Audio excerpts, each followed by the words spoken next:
What's up? Happy game day. What's going on, everyone? Farzine Vasugian here for another edition of the pregame live chat. Chiefs Bucks Monday Night Football tonight. Here we are.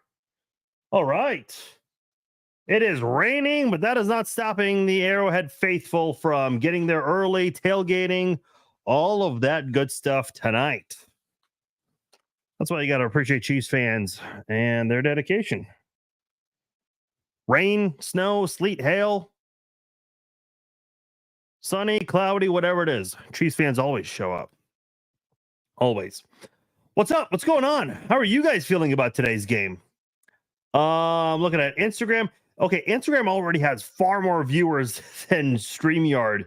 Okay, now we're getting viewers on the Facebook side. Yeah, it always takes a minute on the Facebook side. I don't know. Instagram is like that.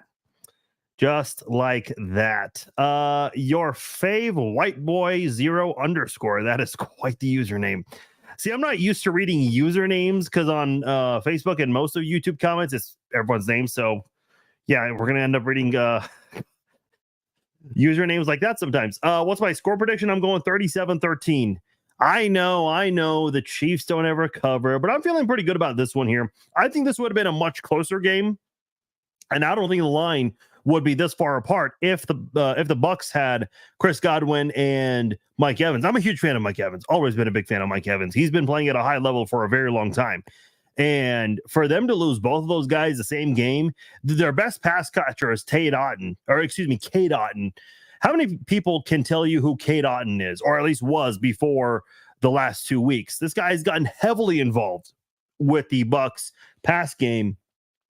He had 163 yards the first 6 games of this season, and in the last 2 games alone, it basically ever since Evans and Godwin got hurt, he's had 181 yards, 2 touchdowns. He had both those touchdowns last week against Atlanta. So 17 receptions, 20 targets. Yeah, Baker Mayfield's been going to Otton a lot. And that's a little bit of a bad news for Kansas City's defense, because as great as Kansas City's defense has been, one of the very, very few weaknesses on Kansas City's defense is defending tight ends. Now, there's still a way around that. Obviously, trying to improve against defending tight ends. I think that's a big part of it. Another thing you can do, have a strong pass rush. If you guys watch my 3 keys this morning, one of the things I mentioned is getting to Baker Mayfield and pressuring him, because when you pressure, let me actually take this back a bit, because I know there's a lot of talk about the Chiefs getting a cornerback, but when L'Jarius Sneed was traded away and the Chiefs picked Chris Jones over Sneed, there were a couple Chiefs fans saying, well, why would you do that? Who's going to defend some of the top tier number 2 receivers in the NFL? It's like, that's a valid point, but number one, you can't keep everyone, unfortunately. Number 2, if you don't have a strong secondary, at least have a strong pass rush, because a strong pass rush will nullify all of the pass catchers, as long as you don't allow quick passes to be made. And as good as Kansas City's pass rush has been, there have been times where it just kind of feels like they're kind of 5 Mississippi, and you'd like to see them be a little bit better about that, whether they are blitzing or just going with their defensive line, trying to get to the quarterback there. So I think this is going to be an opportunity for Kansas City's defense to be able to do more of that, get to Baker Mayfield. Baker Mayfield's been sacked 20 times. That's the 8th most in the NFL. He's also thrown 9 interceptions. That's tied for most of the NFL coming into week 9, tied with Mahomes and Jordan Love. Obviously, Jordan Love threw a couple of picks, I believe. He definitely threw a pick 6. I remember that one. So he's now the league leader, but that's, Baker and Mahomes have yet to play. Oddly, Baker leads the NFL in touchdown passes and tied for interceptions thrown coming into this week. So that's been the kind of season it's been for him. And without Evans and Godwin, each of the last 2 games, he's thrown 3 touchdowns and 2 picks. So those interception numbers have definitely gone up the past couple of weeks for Baker Mayfield. So this is the one that I think it's one where obviously, the defense is going to be key every single game.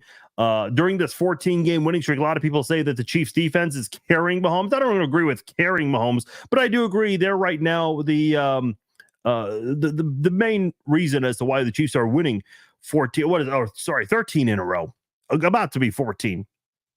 But I do think this Chiefs defense go out there, Get your defensive front ready. Get to Baker Mayfield. Their offensive line, they've got a couple of weaknesses there. Graham Barton, he's allowed 15 pressures. He's also committed 6 penalties on the season. Their left guard, Ben Bredson, he's allowed 14 pressures on the season. So if you have Chris Jones lining up literally in between those two, I think that's a situation where Jones could definitely get one-on-one against one of those guys, unless he gets double teamed. But if he does get double teamed, then you got one-on-one somewhere on that defensive front there. So hopefully Chris Jones has a good day today, especially with that weak interior offensive line that the Tampa Bay Buccaneers have. You'll be watching from rainy South Texas. Not going to be that much different for you, Teresa, because it's rainy here. What is the rain supposed to go on all day today? I'm looking at my phone. I love how it says 100% chance of rain. Yeah, as if we didn't know that already. I'm looking at it's supposed to stop anywhere between 9 to 10. Allegedly. You guys all know how that works. I like what Alex Smith said. Mahomes is doing more with less, Rochelle said. Yeah, I did see that comment last week. I was actually watching that from my hotel room because I did go to the game last week. Alex Smith did also say that this is the best season Mahomes has had. That part I don't agree with. He is right, though. He is right in saying that Mahomes is doing more with less. I mean, for crying out loud, the guy's lost. He's lost Hollywood Brown. He's lost Rashee Rice, Isaiah Pacheco. Pacheco is expected to come back soon. Hollywood is expected to come back at some point.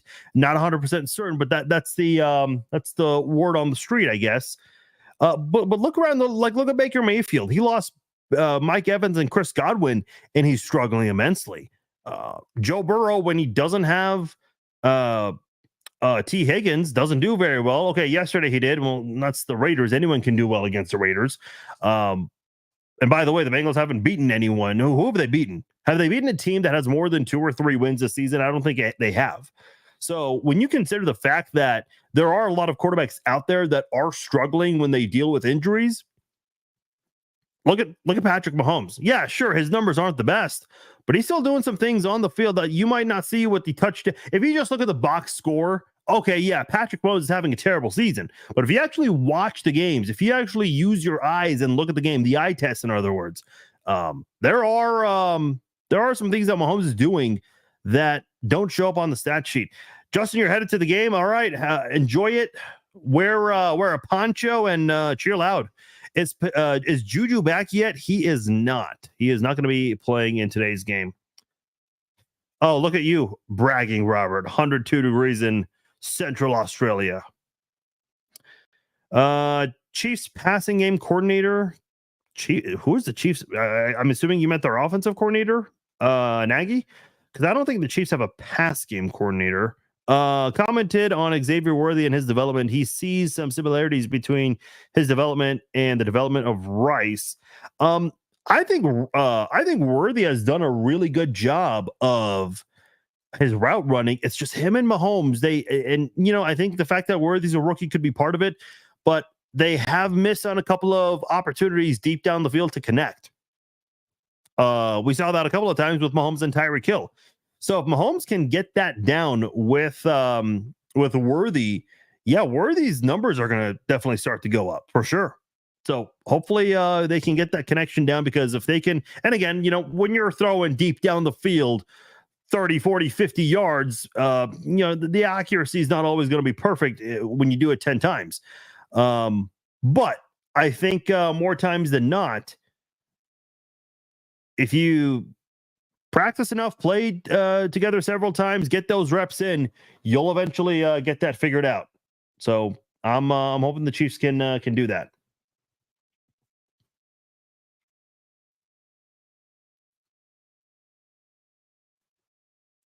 I just lost where I was. Okay. I wish they could trade more. No one wants them. I mean, you could trade him for in demand 10 footballs, and I don't think a team would do that. Haven't there been a couple of baseball players who've been traded for like 10 baseball bats or something like that? Need Kareem to stay healthy. Holly says, yeah, I agree. I like Kareem Hunt and his comeback story, all of that. My biggest concern is I do feel like the Chiefs are using him a little bit too much. He's been running the ball at least 20 times every game he started. He didn't start the Chargers game, got involved in that one. But sorry, I was just reading a notification. I thought it was Chiefs related. But I don't know, like use Samaje Perine more. The Chiefs were really high on him, at least, to the media, but come on, let's use him more. Justin Reed in year 7, still finding ways to improve his game.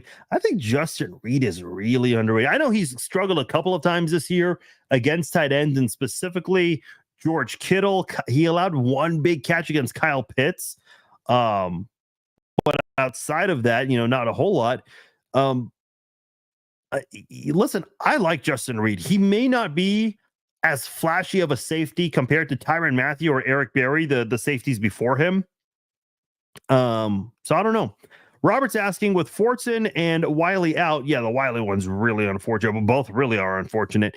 Who will pick up the tight end duties? Yeah, David says in the comment, Peyton Hendershot. Who is the guy who scored like 2 touchdowns and then suffered a broken collarbone a couple of years ago? Matt Bushman. Where is Matt Bushman? Because I don't think he was with the team during the season. He's a free agent, so Matt Bushman's out there. Now the Chiefs don't have a lot of room with the salary cap. Just be aware. So I don't know. Yeah, wouldn't surprise me if the Chiefs gave Matt Bushman a call to come back.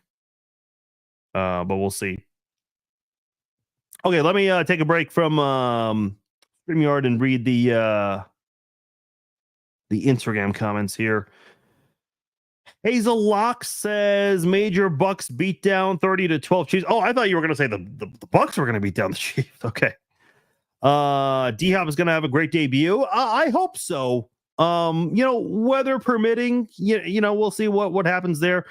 Fuzzy Uzzy says Cade Otton is going to be difficult to stop. Yeah, he's been Baker Mayfield's favorite target since the Godwin and Evans injuries. So, yeah, no, I definitely agree. Yeah, I don't think it's going to be heavy rain or anything like that. He's going to be double teamed all game.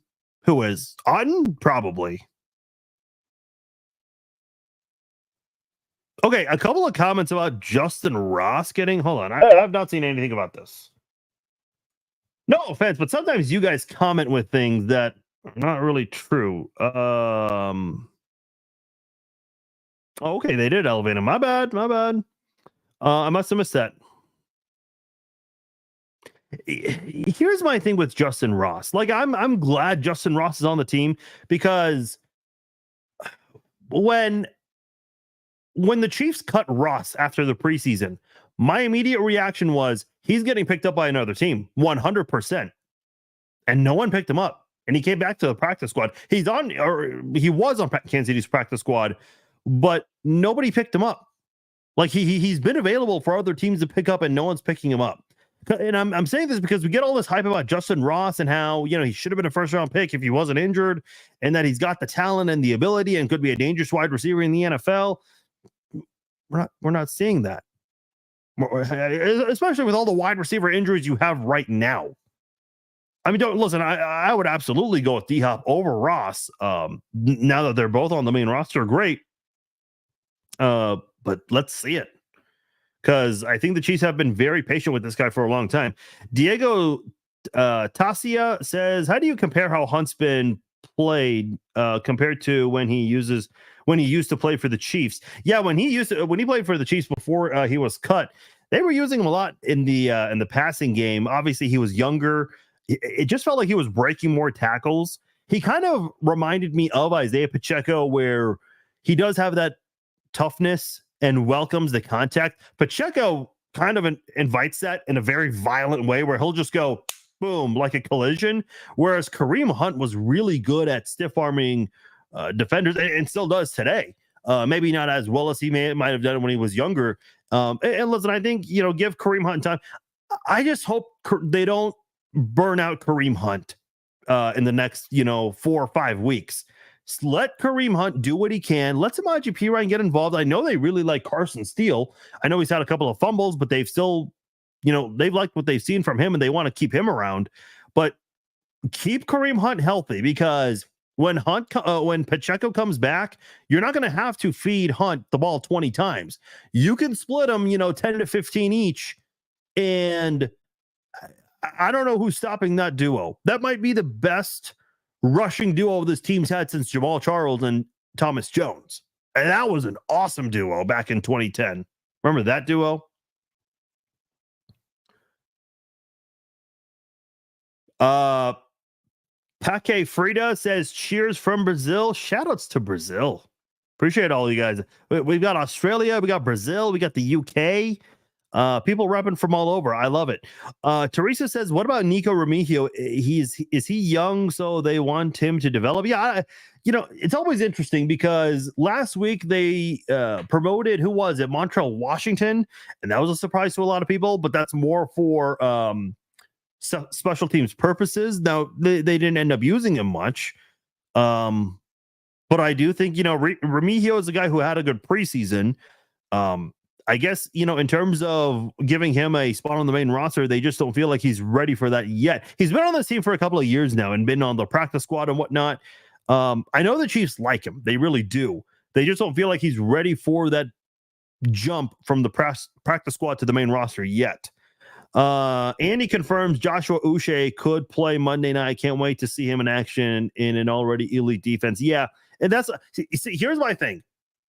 If the Chiefs do not go get a defensive back like a Marshawn Lattimore within the next, essentially less than 24 hours, 23, 22 hours, at least you got Joshua Uche. And I think that is very important because having a strong defensive front is very important for any defense. It can definitely help mediocre secondaries look above average, and it can make above average secondaries look good. So, and listen, just to be clear, the Chiefs do have a good secondary. Unfortunately, there have been some injuries in that area as well, with Najee Johnson, who was filling in for Jalen Watson. But if they could find a way to get Marshawn Lattimore, that would definitely be a very good addition to Kansas City's defense for sure. I do wish L'Jarius Sneed. I've seen a couple of comments already, but that ship has sailed. He wanted his money, and rightfully so. You have a Matt Bushman autograph? Well, have it ready when he comes back to Kansas City, Rochelle, because I think there's a chance. What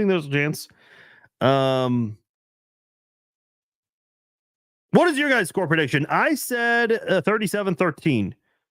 I probably would have gone 27-20 if they had both of their wide receivers, but I think this is going to be a one-sided game. So I'm going 37-13 Chiefs. Holly says 23-7. Caden says 34-16. Layla says 43-21. Teresa says, I want to blow out. So less stress since tomorrow night with the election. Could be late, stressful night. Okay. I mean, the comment section is about to turn around now. Yeah, I mean, that's happening tomorrow. Listen, if I can for 30 seconds, I know you guys don't watch me or listen to me for politics.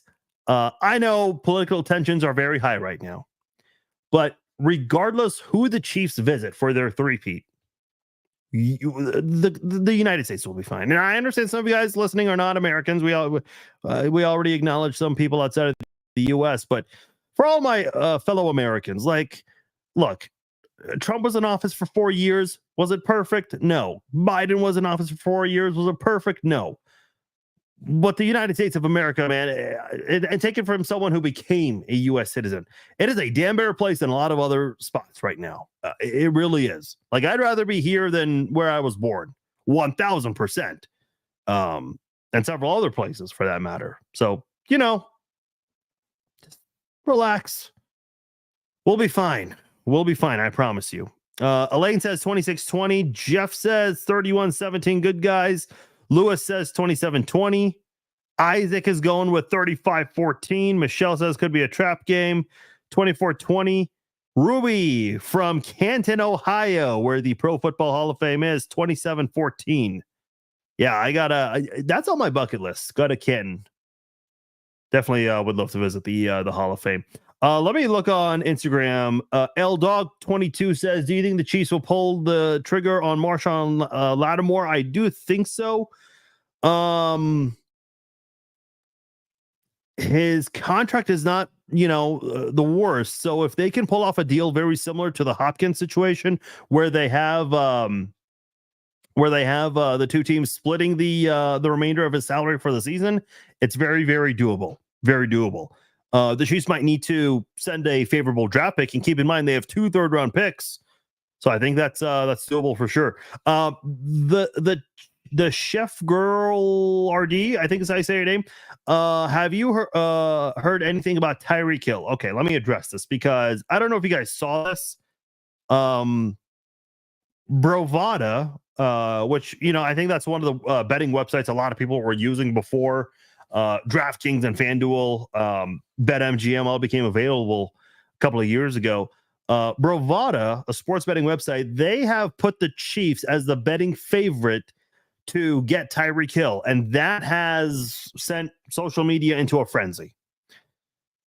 I'm telling you guys right now, Tyreek Hill is not coming back to Kansas City this season. In the future, maybe, I don't know. I know Nick Wright was really high on, Tyreek one day coming back to Kansas City. Listen, I don't care about that this moment.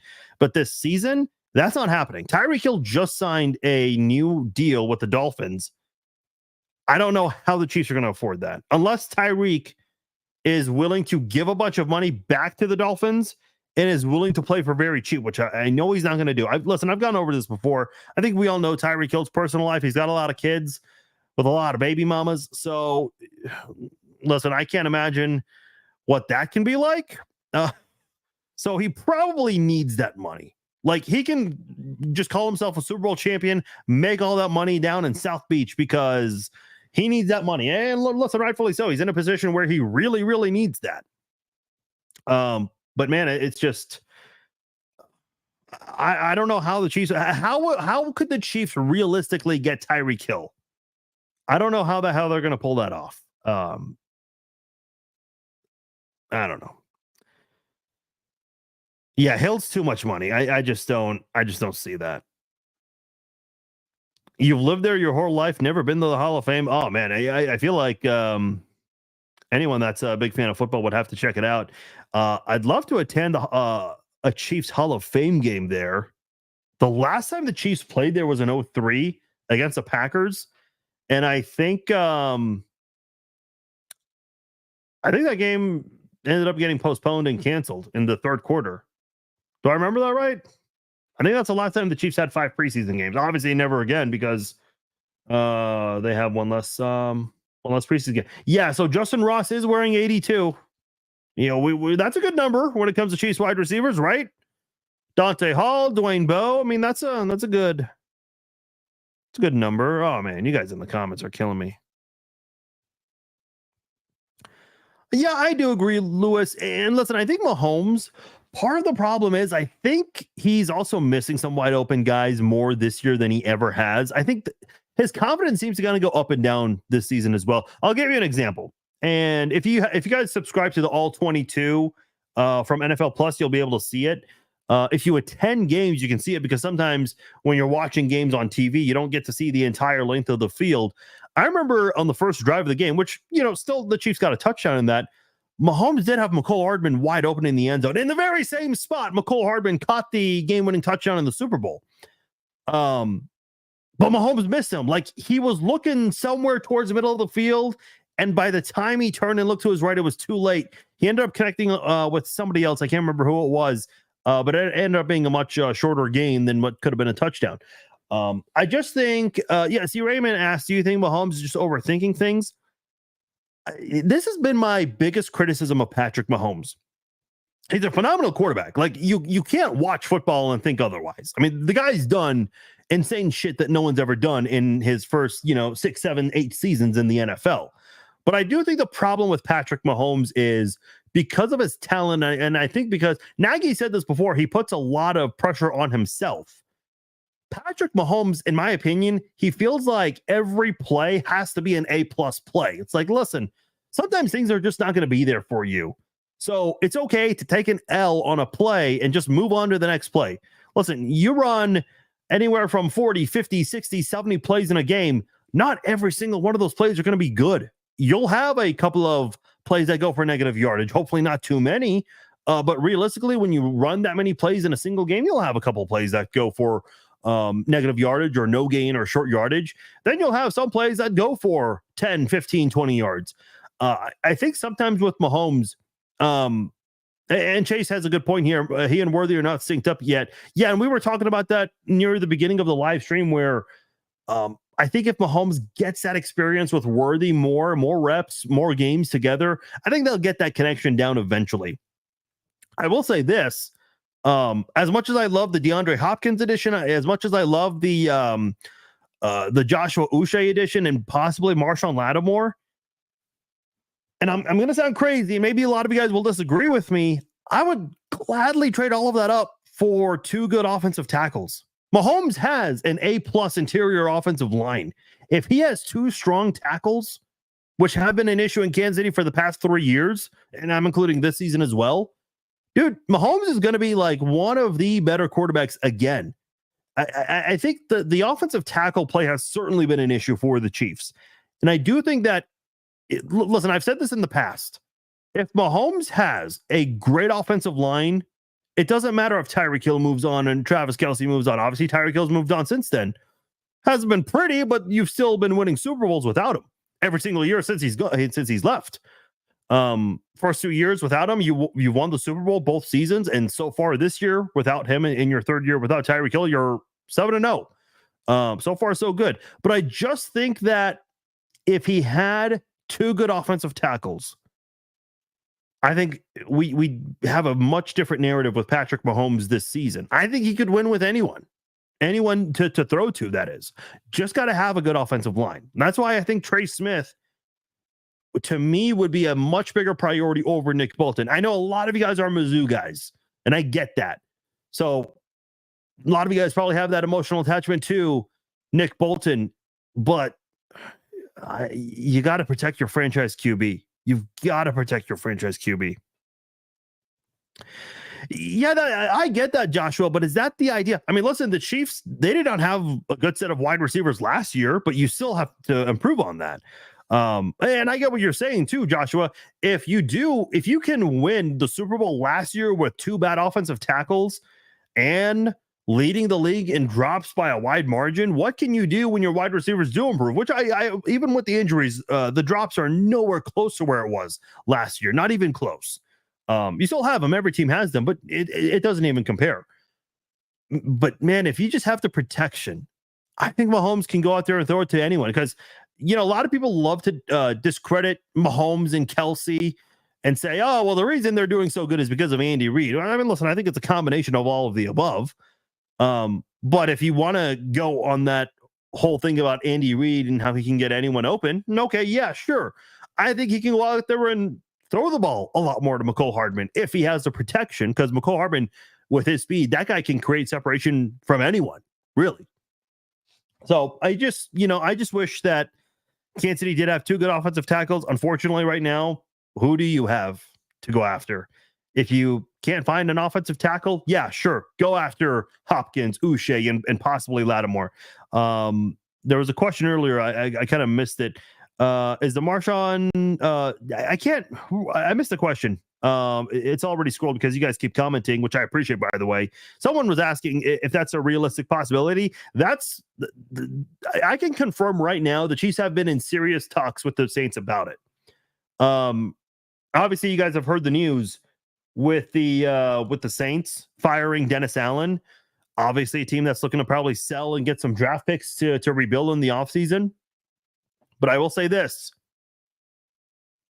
The report from Adam Schefter is, because the trade deadline is tomorrow and the Chiefs are playing tonight, the Chiefs are looking to act very quickly within the next,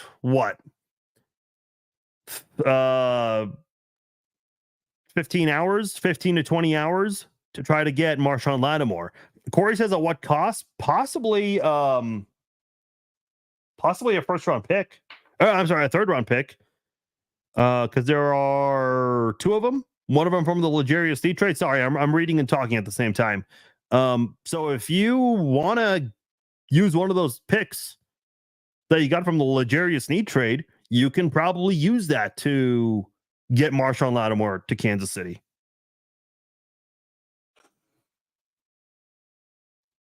And Patrick Mahomes has arrived. All right. We covered a lot of ground on this edition of the pregame live chat. I appreciate you guys joining me before the game. Go to your pregame festivities, get set up with your snacks, your dinner, whatever it is you got to do. I'm going to get out of here. Hey, please come back at halftime, and we'll go live on Facebook, YouTube, and Instagram. We will do the halftime live stream. We'll recap the first half. Obviously, it'll be a shorter live stream, so about 9 to 10 minutes then. And then after the game, we will do the Chiefs Zone podcast live. We will take your video calls. So even though it's going to be a late night, and I'm sure you guys have things to do tomorrow morning, we will still do a late edition of the Chiefs Zone podcast. So we'll have the video, the link ready for you guys to call in. Want to hear from you guys afterwards. So please turn on the camera and audio on your guys' phones and call in after the game. If you're not going to call in, always willing to read the comments after the games as well. So make sure you guys join me at halftime and after the game. Until then, enjoy. Talk to you all later. Peace out.